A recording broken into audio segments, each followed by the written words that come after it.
നമസ്കാരം. നിളയോര വിശേഷങ്ങളിലേക്ക് സ്വാഗതം.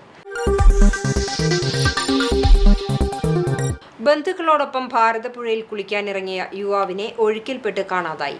ചങ്ങനാശ്ശേരി അഞ്ചമ്പിൽ വീട്ടിൽ മാത്യുവിന്റെ മകൻ 34 വയസ്സുള്ള ജസ്റ്റിൻ മാത്യുവിനെയാണ് ശനിയാഴ്ച വൈകിട്ട് ഭാരതപ്പുഴയിൽ ഒഴുക്കിൽപ്പെട്ട് കാണാതായത്. കിള്ളിമംഗലം ഉദടിയിലുള്ള മുട്ടുകുഴിയിലുള്ള ബന്ധുവീട്ടിലേക്ക് വന്നതായിരുന്നു ജസ്റ്റിൻ. ഒഴുക്കിൽപ്പെട്ടതോടെ ഷൊർണൂർ അഗ്നിരക്ഷാസേന ഉദ്യോഗസ്ഥനായ എ ഫാഹിദിന്റെ നേതൃത്വത്തിലുള്ള സ്കൂബ സംഘവും ചെറുതുരുത്തി പോലീസും മുങ്ങൽ വിദഗ്ധൻ നിഷാദ് വരവൂരും നാട്ടുകാരും ചേർന്ന് തെരച്ചിൽ നടത്തിയെങ്കിലും രാത്രി 8:30 പ്രതികൂല സാഹചര്യത്താൽ രക്ഷാപ്രവർത്തനം നിർത്തിവെക്കുകയായിരുന്നു. ഞായറാഴ്ച രാവിലെ മുതൽ വീണ്ടും തെരച്ചിൽ ആരംഭിച്ചെങ്കിലും വൈകിട്ട് വരെ ഫലമുണ്ടായില്ല. ഏകദേശം ഇന്നലെ വൈകുന്നേരമാണ് അവരും സുഹൃത്തുക്കളും കുടുംബക്കാരും കൂടി പുഴയിലേക്ക് വന്നത്. അവിടുന്ന് പെട്ടെന്ന് ചുഴിയിൽ പെട്ടെന്ന് തോന്നുന്നു. അങ്ങനെ പുഴയിലേക്ക് താന്നു പോവുകയാണ്. അപ്പോൾ തന്നെ ഫയർഫോഴ്സിനെ അറിയിക്കുകയും ചെറുതുരുത്തി സ്റ്റേഷൻ പോലീസിലും എല്ലാവരും വന്നിരുന്നു. പക്ഷേ രാത്രി വൈകി 9 മണിയാകുമ്പോൾ തെരച്ചിൽ നിർത്തി. ഇന്ന് കാലത്തപ്പോൾ ഫയർഫോഴ്സും സ്കൂബ ടീമും എത്തിയിട്ടുണ്ട്. വളരെ ഭംഗിയായ തെരച്ചിൽ നടത്തിക്കൊണ്ടിരിക്കുന്നുണ്ട്. എങ്കിലും നമ്മുടെ അദ്ദേഹത്തെ ഇതുവരെ കണ്ടുപിടിക്കാൻ സാധിച്ചിട്ടില്ല. പട്ടാമ്പി മത്സ്യമാർക്കറ്റ് പരിസരത്ത് മലിനജലം പുറത്തേക്ക് ഒഴുക്കിവിട്ട ലോറി അധികൃതർക്കെതിരെ നടപടി. നഗരസഭ ആരോഗ്യ വിഭാഗമാണ് നടപടിയെടുത്തത്. പട്ടാമ്പി മത്സ്യമാർക്കറ്റിലാണ് സംഭവമുണ്ടായത്. മത്സ്യമാർക്കറ്റിലേക്ക് ഇതര സംസ്ഥാനങ്ങളിൽ നിന്നും മത്സ്യം കൊണ്ടുവരികയും കൊണ്ടുപോവുകയും ചെയ്യുന്ന ലോറിയിൽ നിന്ന് മലിനജലം പൊതുയിടത്തിലേക്ക് ഒഴുക്കുന്നതായുള്ള പരാതി ലഭിച്ചതിനെ തുടർന്നാണ് നഗരസഭ ആരോഗ്യ വിഭാഗം പരിശോധന നടത്തിയത്. പരിശോധനയിൽ ലോറിയിൽ നിന്നും മലിനജലം പുറത്തേക്കൊഴുകിയ മഹാരാഷ്ട്ര രജിസ്ട്രേഷനുള്ള ലോറി കസ്റ്റഡിയിലെടുത്തു. പൊതുസ്ഥലത്ത് മാലിന്യം തള്ളിയതിന് ഡ്രൈവർ കൃഷ്ണലാലിന് 10,000 രൂപ പിഴയും ചുമത്തി. ഇത്തരത്തിൽ മാലിന്യം അശ്രദ്ധമായി തള്ളുകയോ പൊതുയിടങ്ങളിലേക്ക് ഒഴുക്കുകയോ ചെയ്താൽ ഭീമമായ പിഴ ചുമത്തുമെന്നും വാഹനം കണ്ടുകെട്ടുമെന്നും ആരോഗ്യ വിഭാഗം ഉദ്യോഗസ്ഥർ മുന്നറിയിപ്പ് നൽകി. അനധികൃതമായി മലിനജലം ഒഴിവാക്കി വിടുകയായിരുന്നു മഹാരാഷ്ട്ര രജിസ്ട്രേഷനുള്ള വണ്ടി പിടിച്ചെടുക്കുകയും ഓഫീസിൽ സൂക്ഷിക്കുകയും ചെയ്തിട്ടുണ്ട്. പല പ്രാവശ്യം ഇങ്ങനെ മലിനജലം ഒഴുക്കുമ്പോൾ വാണി നൽകിയിട്ടും അത് ആവർത്തിക്കുന്നതിലാണ് ഇന്ന് വണ്ടി പിടിച്ചിട്ടുള്ളത്. 10,000 രൂപ പിഴ ഈടാക്കിയിട്ടുള്ളതാണ്. മേലിൽ ഇത്തരം പ്രവൃത്തികൾ ഇനിയും ആവർത്തിക്കുകയാണെങ്കിൽ കർശനമായ പിഴ ചുമത്തുകയും അതുപോലെ തന്നെ വാഹനം പിടിച്ചെടുത്ത് അത് നിയമ നടപടി സ്വീകരിക്കുന്ന നടപടിയിലേക്ക് പോകുന്നതാണെന്ന് കൂടി അറിയിക്കുന്നു. Clean city manager PV Subramanian, health inspector PG Sharish, KM Sahira, KM Mahima, Sangeetha Sankardas എന്നിവർ പരിശോധനയ്ക്ക് നേതൃത്വം നൽകി. Chalissery saint Peter's and saint Paul's യാക്കോബായ സുറിയാനി പള്ളിയിൽ എൽദോ മോർ ബസേലിയോസ് ബാവയുടെ ഓർമ്മ പെരുന്നാളിന് കൊടിയേറി. ഞായറാഴ്ച രാവിലെ വികാരി ഫാദർ ബിജു മുങ്ങാക്കുന്നേൽ വിശുദ്ധ കുർബാന അർപ്പിച്ചു. തുടർന്ന് വികാരി പെരുന്നാൾ കൊടി ആശീർവാദവും തുടർന്ന് പെരുന്നാൾ കൊടിയേറ്റവും നടത്തി. അന്ത്യോക്യ സിംഹാസനത്തിൽ നിന്നും 339 വർഷം മുമ്പ് കോതമംഗലത്തെത്തി മാർത്തോമ ചെറിയ പള്ളിയിൽ കബറടങ്ങിയ എൽദോ മോർ ബസേലിയോസ് ബാവയുടെ 339ാമത് ഓർമ്മ പെരുന്നാളാണ് ഇടവക ഒക്ടോബർ 5, 6 ശനി ഞായർ ദിവസങ്ങളിലായി ആഘോഷിക്കുന്നത്. 5-ാം തീയതി ശനിയാഴ്ച വൈകിട്ട് 6:30 സന്ധ്യാനമസ്കാരം, വചന സന്ദേശം, ആശീർവാദം, നേർച്ച വിതരണം എന്നിവ നടക്കും. പെരുന്നാൾ ദിവസം ഞായറാഴ്ച രാവിലെ പ്രഭാത പ്രാർത്ഥന, 8-ന് ഹൈറേഞ്ച് മേഖലയുടെ ഏലിയാസ് മോർ അത്തനാസിയോസ് മെത്രാപ്പൊലിത്ത വിശുദ്ധ കുർബാന അർപ്പിക്കും. മധ്യസ്ഥ പ്രാർത്ഥന, പെരുന്നാൾ സന്ദേശവും നടത്തും. പൊൻവെള്ളി കുരിശുകളേന്തി നാടിന്റെ സർവ്വക്ഷേമ ഐശ്വര്യങ്ങൾക്കായി അങ്ങാടി ചുറ്റിയുള്ള പെരുന്നാൾ പ്രദക്ഷിണവും തുടർന്ന് വർഷത്തിലൊരിക്കൽ മാത്രം പുറത്തെടുക്കുന്ന എൽദോ മോർ ബസേലിയോസ് ബാവയുടെ തിരുശേഷിപ്പ് പ്രത്യേക പ്രാർത്ഥനകൾക്ക് ശേഷം പുറത്തെടുത്ത് വിശ്വാസികൾ വണങ്ങും. നേർച്ച സദ്യയോടെ പെരുന്നാൾ സമാപിക്കും. കൊടിയേറ്റത്തിന് വികാരി father Biju Mungakunnel, trustee CU Shalamon, secretary Titus David എന്നിവരടങ്ങുന്ന മാനേജിംഗ് കമ്മിറ്റി നേതൃത്വം നൽകി. പട്ടാമ്പി നഗരസഭയിൽ മാലിന്യമുക്ത നവകേരളം ക്യാമ്പയിന്റെ ഭാഗമായി മാരത്തോൺ സംഘടിപ്പിച്ചു. സ്വച്ഛതാ ഹി സേവ ക്യാമ്പയിന്റെ ഭാഗമായി കൂടിയായിരുന്നു ശുചിത്വ സന്ദേശ കൂട്ടയോട്ടം നടത്തിയത്. മാലിന്യമുക്ത നവകേരളം സൃഷ്ടിക്കുന്നതിനായി പട്ടാമ്പി നഗരസഭയിൽ സ്വച്ഛതാ ഹി സേവാ ക്യാമ്പയിന്റെ ഭാഗമായാണ് ശുചിത്വ സന്ദേശ കൂട്ടയോട്ടം നടത്തിയത്. നഗരസഭാ ചെയർപേഴ്സൺ O ലക്ഷ്മിക്കുട്ടിയുടെ അധ്യക്ഷതയിൽ സംസ്ഥാന sports council vice president MR Ranjith കൂട്ടയോട്ടത്തിന്റെ ഫ്ലാഗ് ഓഫ് നിർവഹിച്ചു. മാലിന്യമുക്ത നവകേരളം എന്ന പ്രധാനപ്പെട്ട ലക്ഷ്യം വെച്ചുകൊണ്ടുള്ള ഒരു പ്രവർത്തനം ഈ വരുന്ന ഒക്ടോബർ 2 മുതൽ 2025 മാർച്ച് 30 വരെയുള്ള കാലയളവിൽ വളരെ കൃത്യമായി തദ്ദേശ സ്വയംഭരണ സ്ഥാപന തലങ്ങളിലൂടെയും മറ്റു വകുപ്പുകളിലൂടെയും കേരളമെമ്പാടും ആചരിക്കുകയാണ്.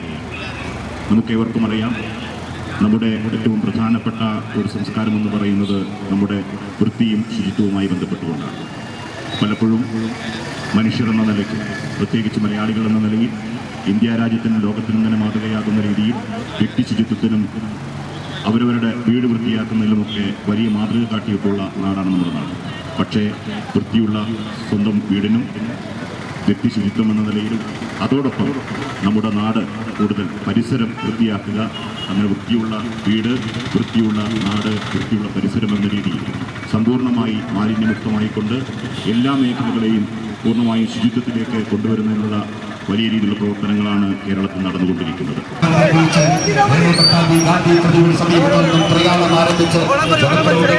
സംഘടനാ പ്രവർത്തകർ, വിവിധ ക്ലബ്ബ് ഭാരവാഹികൾ, വ്യാപാരി വ്യവസായി സുഹൃത്തുക്കൾ, സ്കൂൾ കോളേജ് വിദ്യാർത്ഥികൾ, നഗരസഭാ ജീവനക്കാർ, മറ്റു പൊതുജനങ്ങൾ തുടങ്ങിയവർ അണിനിരക്കുന്ന ഈ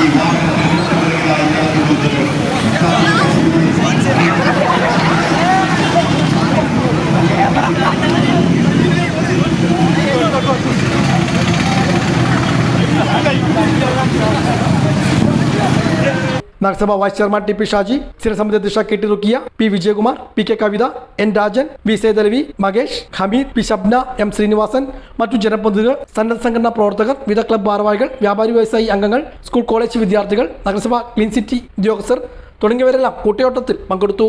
സമാപന യോഗത്തിൽ മെസ്സി സെബാസ്റ്റ്യൻ സംസാരിച്ചു. ഗുരുവായൂരിൽ നാട്ടുകാരുടെ ഉറക്കം കെടുത്തിയിരുന്ന പിടിച്ചുപറി സംഘം ഒടുവിൽ പോലീസ് പിടിയിലായി. സാഹസികമായി പ്രതികളെ പിടികൂടുന്നതിനിടെ 2 പോലീസുകാർക്ക് പരിക്കേറ്റു. ഇവർ അറസ്റ്റിലായതോടെ തുമ്പില്ലാതെ കിടന്നിരുന്ന കവർച്ചാ കേസും തെളിഞ്ഞു. കുന്നംകുളം കീഴൂർ പുത്തിയിൽ ശ്രീകുട്ടൻ, ചാവക്കാട് തിരുവത്ര കണ്ണിച്ചി അനിൽ എന്നിവരെയാണ് ഗുരുവായൂർ പോലീസ് SHO സി പ്രേമാനന്ദകൃഷ്ണന്റെ നേതൃത്വത്തിലുള്ള പോലീസ് സംഘം അറസ്റ്റ് ചെയ്തത്. ഇരുചക്ര വാഹനങ്ങളിൽ സഞ്ചരിക്കുന്ന സ്ത്രീകളെ ലക്ഷ്യമിട്ട് വ്യാജ നമ്പർ പ്ലേറ്റ് ഘടിപ്പിച്ച ബൈക്കിൽ പിന്തുടർന്ന് കൈച്ചെയിൻ പൊട്ടിക്കുകയാണ് ഇവരുടെ പതിവെന്ന് പോലീസ് പറഞ്ഞു.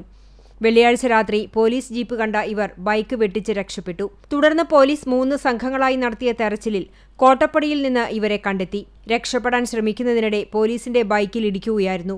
ഇവരിൽ നിന്ന് കുരുമുളക് സ്പ്രേ, വ്യാജ നമ്പർ പ്ലേറ്റ് എന്നിവ പോലീസ് കണ്ടെടുത്തു.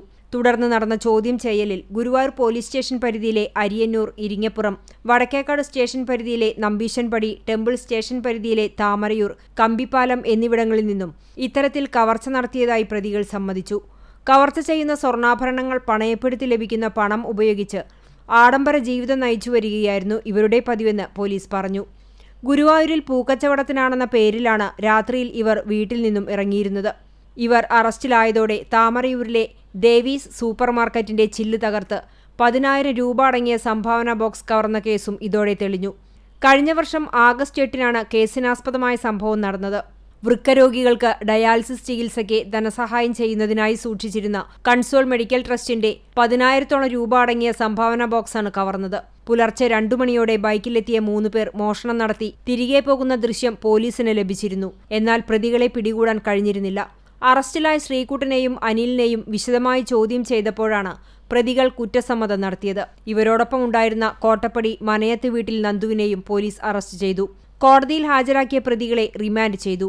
പെരുമ്പിലാവിൽ ഓട്ടോ ഡ്രൈവർക്ക് അജ്ഞാത സംഘത്തിന്റെ ക്രൂരമർദ്ദനം. പെരുമ്പിലാവ് സെന്ററിൽ ഓട്ടോ ഓടിക്കുന്ന പരുവക്കുന്ന് പിലാക്കൽ 72 വയസ്സുള്ള യൂസഫിനെയാണ് ബൈക്കിലെത്തിയ 2 പേർ ചേർന്ന് ഇടിക്കട്ടയും ഇരുമ്പുദണ്ടും ഉപയോഗിച്ച് മർദ്ദിച്ചത്. ശനിയാഴ്ച രാത്രി 7 മണിയോടെ പെരുമ്പിലാവ് സെന്ററിൽ അമിത വേഗതയിൽ അപകടകരമായ രീതിയിൽ വന്ന യുവാക്കളെ ചോദ്യം ചെയ്തതിനാണ് മർദ്ദനം എന്ന് യൂസഫ് പറഞ്ഞു. നാട്ടുകാർ ഓടിക്കൂടുന്നതിന് മുൻപ് യുവാക്കൾ ബൈക്കുമായി കടന്നുകളഞ്ഞ് കൈക്കും കാലിനും തലയ്ക്കും പരിക്കേറ്റ യൂസഫിനെ നാട്ടുകാർ പെരുമ്പിലാവിലെ സ്വകാര്യ ആശുപത്രിയിൽ പ്രവേശിപ്പിച്ചു. യൂസഫിന്റെ കുടുംബം പോലീസിൽ പരാതി നൽകി. റോഡിൽ നിന്ന് ഈ പൊന്നറ റോഡിനോട് പോകുമ്പോഴേ ഞാൻ ഇങ്ങോട്ട് താഴെ ഇറങ്ങി വരിക, വീട്ടിൽ നിന്ന് ഞാൻ ഇറങ്ങി വരിക. ആ സമയത്തിൻ്റെ നേരേക്ക് വണ്ടി പിടിച്ചത് എന്താ കാട്ടണമെന്ന് ചോദിച്ചു. അങ്ങനെ കുറച്ച് അപ്പുറത്ത് പോയി തിരിച്ചു വന്നിട്ട് പിന്നെ ഉണ്ടായത് ഇതാണ്. തിരിച്ചു വന്ന് കൈ കൊണ്ട് അടിച്ച് ആദ്യം വരും, പിന്നെ കയ്യിൽ വേറെ എന്തോ സാധനം അതുകൊണ്ട് കാലിന് അടിച്ച്. ഇതോടെ നിളയോര വിശേഷങ്ങൾ സമാപിക്കുന്നു. നമസ്കാരം.